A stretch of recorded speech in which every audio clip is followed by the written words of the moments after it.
Pendant plus de 4 décennies, elle a été la colonne vertébrale d'une légende mondiale. Tandis que le monde vibrait au rythme de One Love et No Women, No Cry, Rita Marley vivait une réalité que peu pourraient imaginer.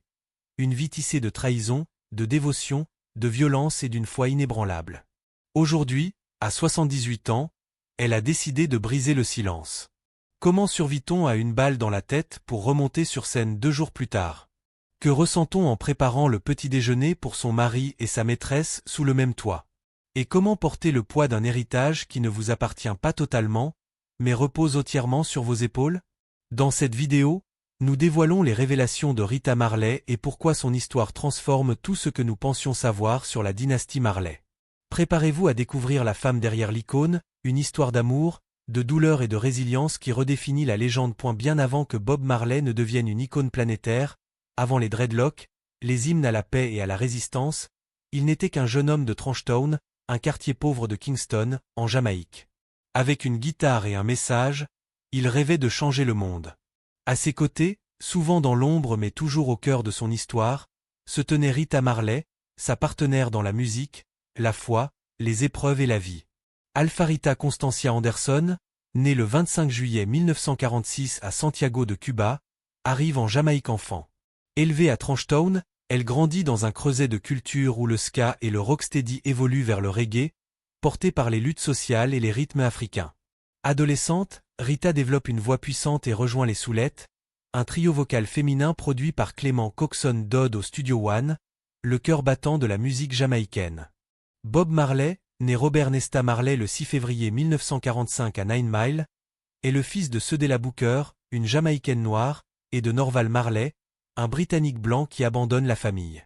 Rejeté pour sa mixité raciale, Bob s'installe à Trenchtown à 12 ans, où il rencontre Bunny Weller et Peter Tosh. Ensemble, ils forment les Weller, un groupe ska qui deviendra l'âme du reggae. Leur rencontre au Studio One est électrique. Rita, membre des Soulettes, est encadrée par un Bob calme mais déterminé. Timide, il envoie des amis exprimer son intérêt pour elle, mais leur connexion s'intensifie rapidement. Rita, déjà mère de Sharon, issue d'une relation précédente, voit en Bob une authenticité rare. Bob, lui, adopte Sharon comme sa fille, posant la première pierre d'une famille complexe mais unie par la musique. Le 10 février 1966, ils se marient dans une cérémonie modeste. Rita a 19 ans, Bob 21. Cette même année, un événement marque leur destin. Alors que Bob travaille dans le Delaware pour subvenir aux besoins de sa mère, Rita assiste à la visite de l'empereur Haïlé Sélassié en Jamaïque. Considéré comme Jah, le dieu vivant des Rastafariens, Sélassié inspire une vision mystique à Rita. Elle jure voir des stigmates dans ses mains. Ce moment scelle sa dévotion au rastafarisme, une foi qu'elle transmet à Bob. Cette spiritualité transforme sa musique, infusant des messages de justice et de repatriement africain dans des chansons comme Ceux-là-ci se chapelle. Leur union est plus qu'un mariage. C'est un partenariat spirituel et artistique. Professionnellement, Rita intègre les Hitries, un trio vocal avec Judy Mowat et Marcia Griffiths, qui enrichit le son des Weller après le départ de Bunny et Peter. Leurs harmonies, dans des titres comme Natural Mystic ou Stir It Up, apportent une profondeur féminine et spirituelle. Rita n'est pas qu'une choriste, elle coécrit, influence les thèmes et défend l'émancipation des femmes dans un genre dominé par les hommes. Personnellement, Rita est l'ancrage de Bob à travers la pauvreté, les tournées incessantes et la violence politique jamaïcaine. Leur foyer, loin d'être conventionnel, accueille 3 enfants biologiques: Cedella, 1967, David Ziggy, 1968, Stephen, 1972, ainsi que Sharon et d'autres enfants adoptés ou issus de relations extérieures. Malgré les défis, leur maison déborde de musique, de foi et de sens. Dans les années 1970, la Jamaïque est un champ de bataille. Les factions rivales du Parti travailliste jamaïcain, JLP, et du Parti national du peuple, PNP, transforment Kingston en zone de guerre. Bob, devenu un héros culturel avec des chansons comme Get Up, Stand Up, est à la fois un symbole d'unité et une cible. En 1976, il organise le concert gratuit Smile Jamaica pour apaiser les tensions. Mais le 3 décembre, des hommes armés envahissent leur maison à Oprod. Rita est touchée d'une balle à la tête, Bob reçoit 2 balles, et leur manager, Don Taylor, est grièvement blessé. Miraculeusement, Ils survivent. 2 jours plus tard, le 5 décembre 1976, Rita, la tête bandée, monte sur scène avec Bob à Kingston. Du sang séché encore dans ses dreadlocks, elle chante, défiant la mort. Bob, bras levés malgré ses blessures, livre une performance légendaire, prouvant que la musique peut triompher là où la politique et les balles échouent. Ce moment, immortalisé dans des photos iconiques, devient un symbole de la résilience rastafarienne. Pour leur sécurité, Bob s'exile à Londres, où il enregistre Exodus, un album révolutionnaire mêlant reggae, rock et funk. Salué par le magazine Time comme le meilleur du XXe siècle, il inclut des hits comme Jamming et Waiting in Vain. Rita, partenaire créative, apporte sa voix et son soutien, même si leur mariage évolue vers une connexion plus spirituelle que romantique. La célébrité mondiale de Bob attire d'autres femmes, et Rita doit naviguer dans un mariage complexe. Le rastafarisme de Bob voit les enfants comme des dons divins de Jah, et la monogamie n'est pas une priorité. Les enfants, c'est merveilleux, disait-il. Juste une gentille fille qui ne prend pas de contraceptif. Cette philosophie guide sa vie. Il reconnaît officiellement 11 enfants de cette femme différente, et des rumeurs évoquent d'autres enfants non reconnus. Rita, mère de Sharon, Cedella, Ziggy et Stephen, élève aussi Julian, 1975, Lucy Pounder, Karen, 1973, Janet Bowen, Kimani, 1976, Anita Belnavi, et Damian, 1978, Cindy Breakspear. Certains enfants, comme Robert, 1972, Pat Williams, et Rohan, 1972, Janet Hunt, naissent à quelques jours d'intervalle, reflétant le désir de Bob de bâtir un héritage, quel qu'en soit le coût émotionnel pour Rita. Dans ses mémoires, No Woman, No Cry, Ma vie avec Bob Marley, Rita confie avoir souvent refusé les rapports avec Bob, par peur des maladies dues à ses relations non protégées. Tu serres les dents et tu tiens bon, déclare-t-elle à BBC Caribéan. La jalousie la tourmente, mais elle reste, voyant leur lien comme spirituel. Dieu nous a unis, affirme-t-elle. Elle devient sa protectrice, sa sœur, mère et ange gardien. La liaison la plus médiatisée de Bob est avec Cindy Breakspear, Miss Monde 1976. Leur relation, étalée dans la presse jamaïcaine, fragilise le mariage. Cindy, issue d'un milieu privilégié, donne naissance à Damian, alias Junior Gong, aujourd'hui star du reggae. Rita accepte Damian, l'élevant souvent, montrant une générosité exceptionnelle.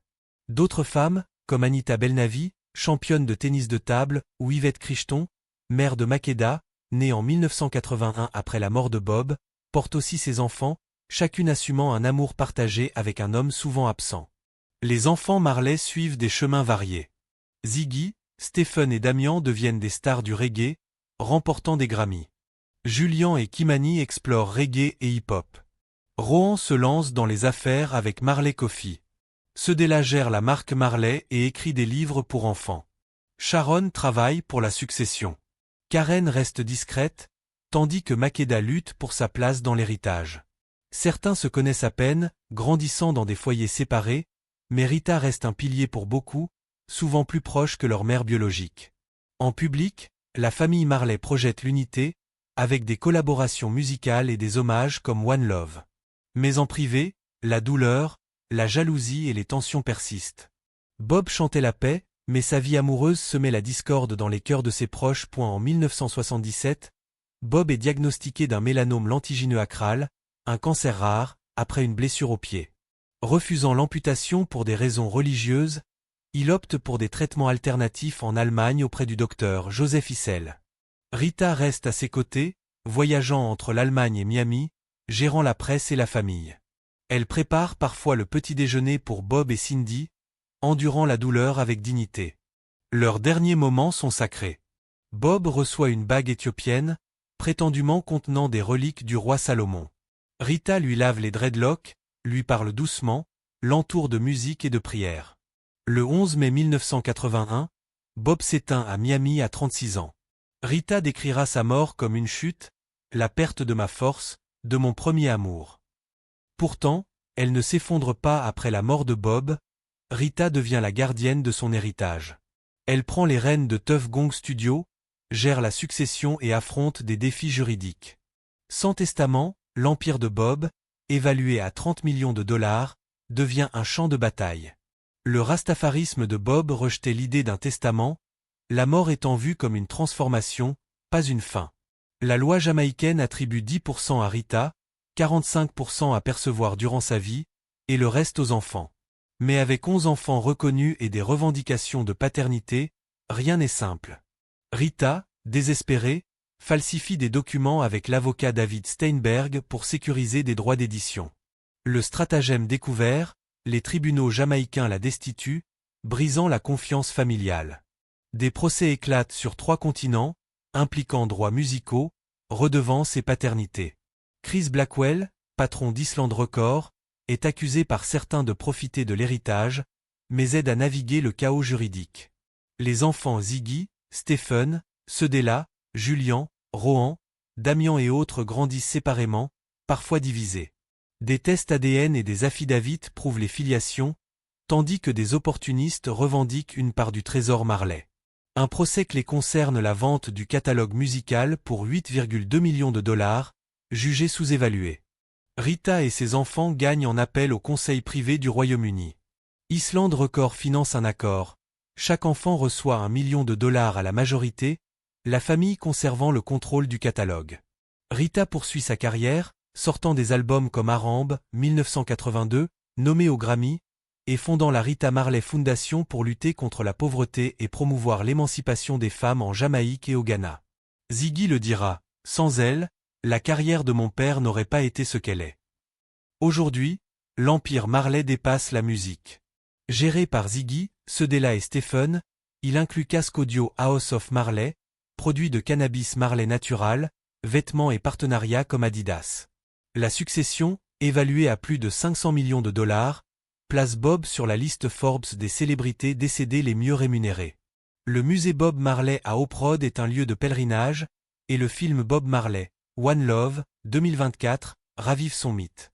Mais les blessures des batailles successorales persistent. Certains enfants, comme Makeda, restent en marge. Rita, à 78 ans, vit à Miami, entourée de petits-enfants qu'il appelle Nana Rita. Elle ne gère plus l'héritage, mais reste sa matriarche spirituelle. Je ne suis pas sa veuve, je suis sa partenaire, dit-elle. Rita Marley a levé le voile sur une vérité complexe. Derrière l'icône de Bob, prophète de paix, se cache un homme contradictoire. Fidèle à sa musique, pas à son mariage. Dévoué à sa famille, mais incapable de l'unir. Son refus de la monogamie était-il une conviction rastafarienne ou une excuse pour ses excès? Le rastafarisme tolère les unions multiples, voyant les enfants comme des bénédictions. Mais Rita, en endurant la douleur, a transformé la trahison en résilience, devenant la force derrière la légende. Son histoire humanise les Marley. Sa voix résonne dans les Hitries, son empreinte dans Tuff Gong, son esprit dans nos Women, No Cry. Elle n'était pas juste une épouse, elle était co-créatrice d'un héritage immortel, une femme qui a défié les Baals, la jalousie et le deuil pour bâtir un empire. Et vous, qu'en pensez-vous? Le refus de Bob de s'engager auprès d'une seule femme était-il spirituel ou égoïste? Partagez vos réflexions dans les commentaires. Si cette histoire vous a touché, aimez, partagez et abonnez-vous. Car derrière chaque icône, il y a une vérité qu'on n'a jamais osé questionner, jusqu'à aujourd'hui.